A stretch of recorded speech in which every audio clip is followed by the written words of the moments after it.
Můj milý, první čtení 10. neděle v mezidobí předkládá známý text z knihy Genesis o následku hříchu neposlušnosti a nedůvěry prvních lidí v ráji. Jak dnes můžeme zacházet s tímto vyprávěním? Udělíme si malou, ale potřebnou teologickou rozcvičku. Velkým přínosem pro práci s Biblií, včetně výkladu Božího slova v kázání, bylo přijetí zásady rozlišovat různé literární styly v písmu. Bible není kniha, nýbrž knihovna, soubor spisů různých autorů z různých dob. Je to pestrý mnohohlas a každý z těch hlasů vyžaduje jiný způsob naslouchání a výkladu. Často opakuji, Bibli je možné buď brát doslova, nebo vážně. Naivní doslovné chápání biblického textu bez rozlišování stylů a kontextu dodnes zastávají zejména některé evangelikální fundamentalistické církve a sekty. Znamená to, že si do textu promítají vlastní představy, míní se s původním smyslem autorů a světem prvních čtenářů, který musíme teprve rekonstruovat pomocí biblických věd. Hlavní metodou současné teologie je hermeneutika, umění interpretace. To, že Bibli je možné a potřebné číst a vykládat různými způsoby a rozlišovat několikerý smysl textu, věděli už rabíni a velcí křesťanští teologové a otcové církve ve starověku a středověku. Teprve od osvícenství se však pomalu rozvíjelo kritické biblické bádání. A například poznání, že Tóra 5 knih Mojžíšových nemá jednoho autora a že tímto autorem není Mojžíš, jemuž ty knihy byly symbolicky připisovány, se v teologii i v katolické církvi obecně prosadilo teprve v minulém století. Bohužel se dosud s biblickým fundamentalismem ještě dnes setkáváme u některých katolíků, kteří si pletou pravověrnost s nevzdělaností. Odmítnutí fundamentalistického, to jest primitivně doslovného čtení písma, umožnil konec nedorozumění, které působilo zmatky a zbytečná napětí mezi křesťanskou vírou a přírodovědeckým poznáním. Rozvoj biblistiky a na druhé straně rozvoj filozofie vědy umožnili konec někdejších vleklých sporů mezi vírou a náboženstvím, které byly ve skutečnosti sporem mezi interpretacemi, překračujícími na obou stranách své kompetence. Bible odpovídá na jiné otázky, než které spadají do kompetence věd, a odpovídá na ně jiným jazykem, jiným stylem myšlení, než je ten, který přísluší vědě.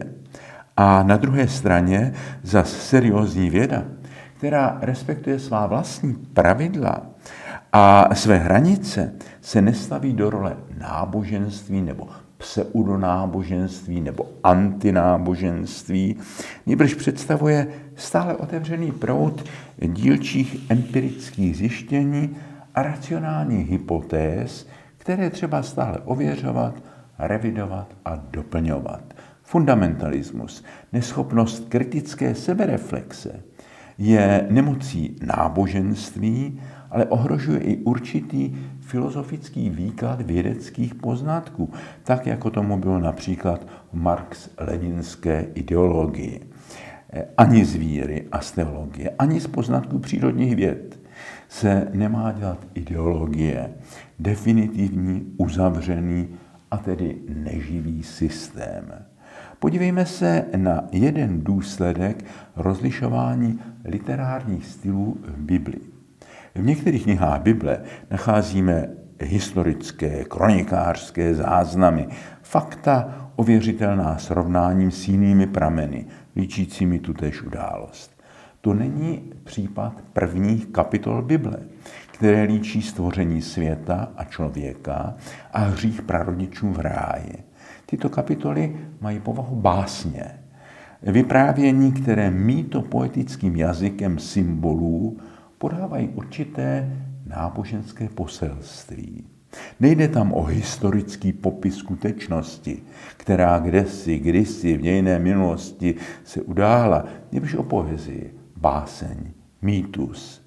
Literární označení mýtus v žádném případě neznamená něco nepravdivého. Pravda a smysl těchto vyprávění však leží hlouběji než historické záznamy. Je podána jazykem symbolů, které jsou předloženy především k meditaci a k interpretaci. S mýtem o ráji nemůžeme zacházet jako s vědeckým textem nebo kronikářským zápisem. Je něčím víc. Vyžaduje jiný, hlubší, náročnější interpretační přístup.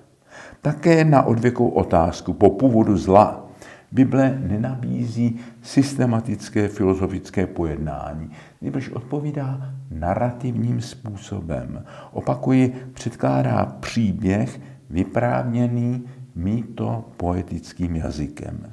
Tomu napovídá i fakt, že Bible uchovává vedle sebe v knize Genesis dvě rozdílná líčení stvoření člověka, které pocházejí ze dvou pramenů a od odlišných autorů. V učebnicích teologie se tito neznámí autoři zpravidla nazývají Jahvista a Kněžský kodex.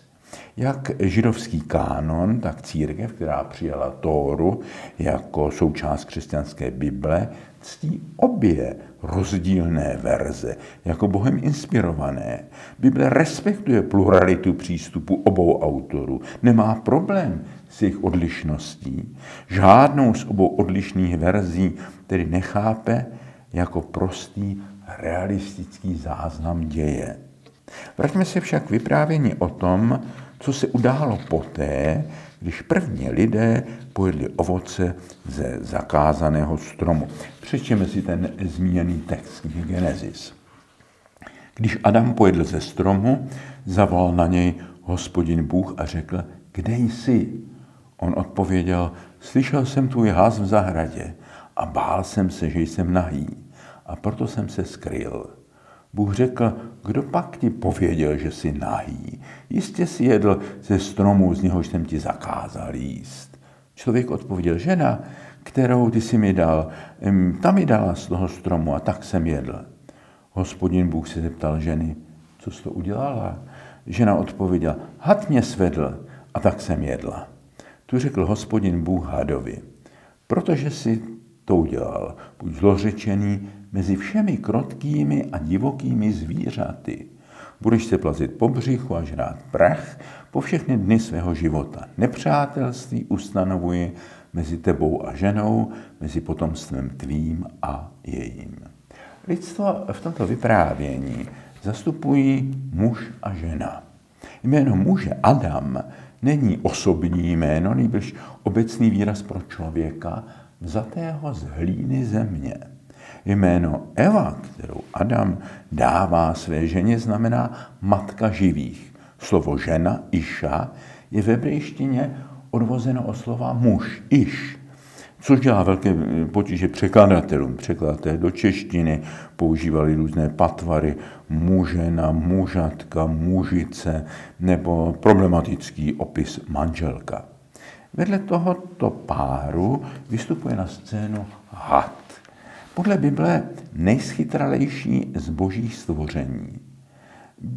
Běžně je vykladači považován za převlek ďábla a vystupuje opravdu jako diabolos, zmatkář, nositel rozdvojení, zmatku. Zde je jeden důležitý teologický důraz. Bible si dává velký pozor na to, aby boží protivník nebyl chápán jako nějaký protibůh, jako druhý bůh. Bůh je jen jeden. Pokušitel ďábel je tu výslovně označen za pouhé boží stvoření. V knize Job ďábel je dokonce nazván božím služebníkem, který má za úkol pokoušet a zkoušet lidi. Symbol hada je vzat z kanánejské mytologie. kde je had, na rozdíl od Bible, božstvo, případně atribut bohyně plodnosti. Poslouchat hada znamená pro autora biblického textu odpadnout od věrnosti Hospodinu k falešným božstvům okolních pohanských národů. Had pokušitel zkresluje Boží slovo, smysl Božího zákazu jíst ovoce ze stromu poznání ve středu ráje. Nabízí falešné chápání Boha. Příčinou mnoha lidských selhání jsou falešné představy o Bohu. Had chce vyvolat nedůvěru vůči Bohu.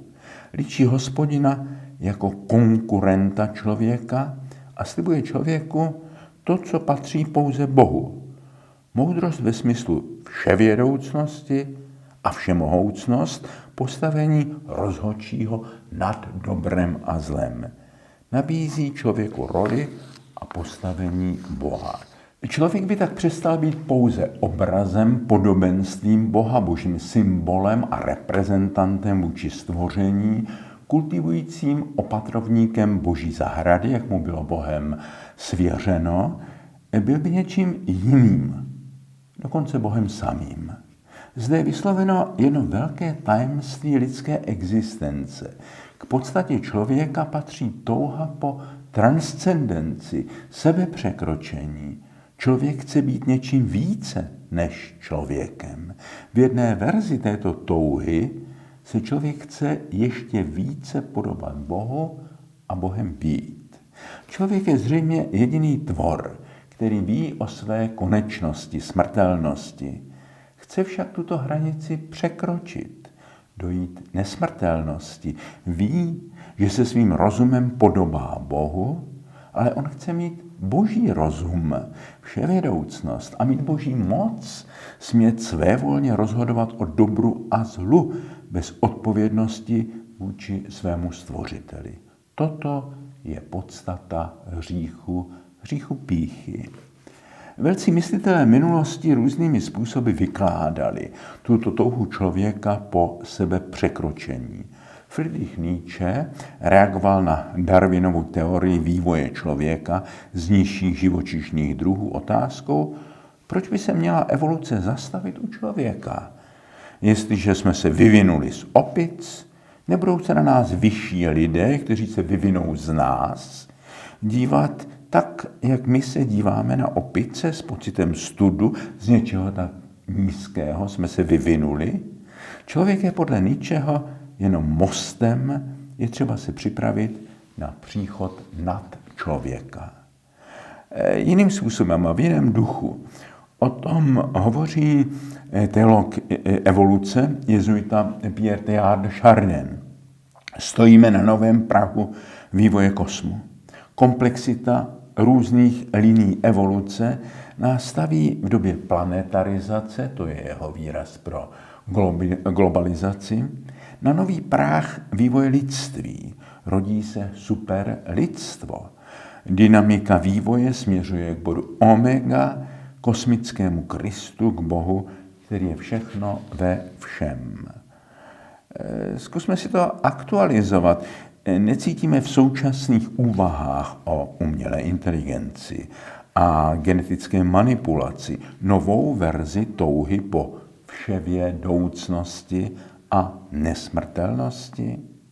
A budeme-li posvátno chápat v duchu Rudolfa Otto jako mysterium tremendum et fascinans, zároveň děsící i magicky přitahující tajemství, nejsou tato témata právě svou ambivalencí pro nás tím nejžhavěji náboženským, něčím, co nás přitahuje a zároveň děsí? Budete jako bohové. Podle biblického vyprávění lidský pár podlehl tomuto pokušení. Nikoli však Bůh, nýbrž pokušitel je podvedl. Člověk, který chtěl být moudrý, chytrý, poznal, že je nahý. Tato dvě slova Árom se v hebrejštině podobají. To je vlastně o slovní hříčku. Poznali svou nahotu. To znamená zranitelnost, chudobu, ubohost, nechráněnost, vystavenost nebezpečí, nekrytost. Proto se ukrývají nejprve do křoví a pak do houštin výmluv. Adam se vymlouvá na ženu a tím nepřímo také obvinuje Boha. Žena, kterou ty si mi dala to zakázané ovoce, a žena se zas vymlouvá na hada. Lidé už nežijí v pravdě, pravda se řecky řekne aletheia, neskrytost, nýbrž v úkrytu, na útěku před Bohem. Člověk je vyhnán z ráje, místa blízkosti s Bohem, nastává odcizení mezi Bohem a člověkem. Pozdější teologie líčí pád člověka jako příčinu kosmické disharmonie. Disharmonie mezi člověkem a Bohem přináší disharmonii mezi lidmi, mezi člověkem a přírodou, disharmonii v přírodě a v člověku samém. Je to vpád chaosu do božího řádu. Když svatý Augustín v polemice proti Pelágiovi chce zdůraznit, že nikoliv lidské ctnosti, skutky a zásluhy, nýbrž Bůh sám, boží milost je příčinou spásy, tak vylíčí co nejbarvitěji také kontrapunkt, protiklad milosti božího života v člověku. A tím je zkaženost lidské přirozenosti prvotním hříchem. Ačkoliv Augustinovi šlo především o důraz na potřebu milosti, na krásu milosti, tak svým sugestivním vylíčením jejího nedostatku, lidské ubohosti a zkaženosti uvedl do křesťanské teologie a spirituality určitý antropologický pesimismus, pesimistický pohled na člověka, na lidskou přirozenost. Tento pohled se vepsal do dějin křesťanství, v protestantismu, zejména vlivem Lutherovým, a v katolicismu v jansenismu, a přinesl velmi problematické důsledky. Katolická církev na rozdíl od protestantismu vždy hájila názor, že lidská přirozenost byla tím prvotním hříchem zraněna, ale nikoliv zcela zkažena. Člověk i po pádu si zachoval svou důstojnost a lidská existence je paradoxní, je poznamenána stálým napětím mezi hříchem a milostí. Tento katolický důraz na paradox člověku je kromě jiného nesmírně plodný pro vylíčení člověka, lidského života v literatuře a v umění vůbec. Je to však také výzva pro spiritualitu. Zejména mystika nabízí zkušenost překonání rozdílu, protikladů, ale to by bylo samostatné téma. Položme si však otázku, zda Bible zná také legitimní odpověď na lidskou touhu být jako Bůh. Tuto odpověď nacházíme v Novém zákoně. Ano, existuje ještě jiný způsob, jak být jako Bůh, než je snaha svedených lidí posadit se na boží trůn, stanout nad dobrem a zlem a svévolně nezodpovědně rozhodovat o dobru a zlu. Tento jiný způsob ukazuje Ježíš v evangeliu.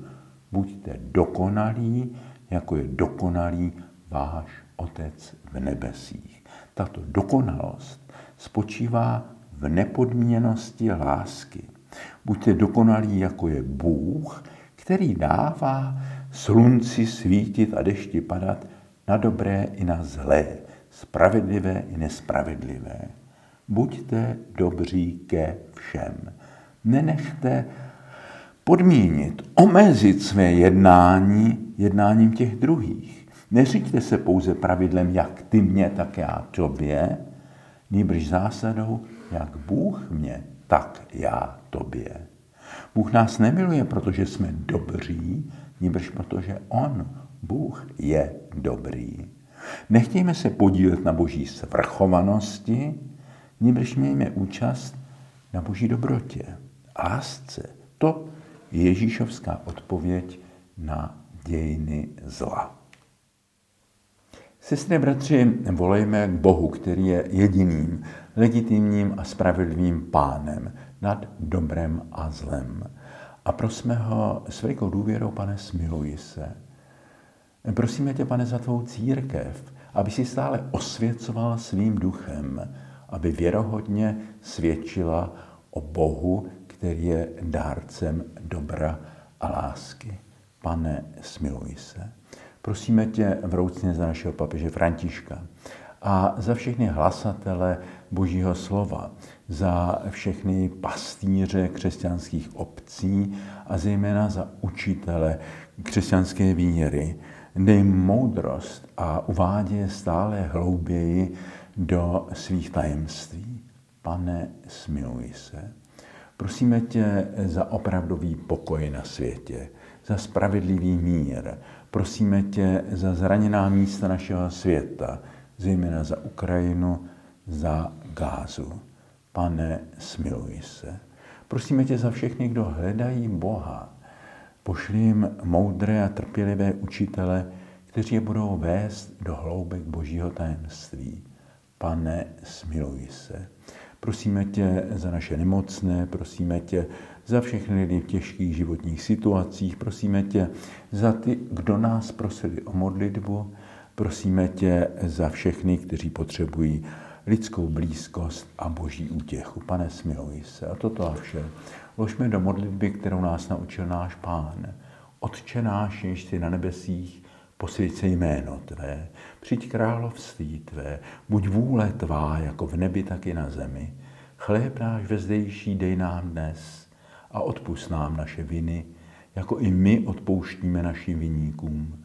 A neuveď nás pokušení, ale zbav nás od zlého, neboť tvé je království, i moc, i sláva, na věky. Amen.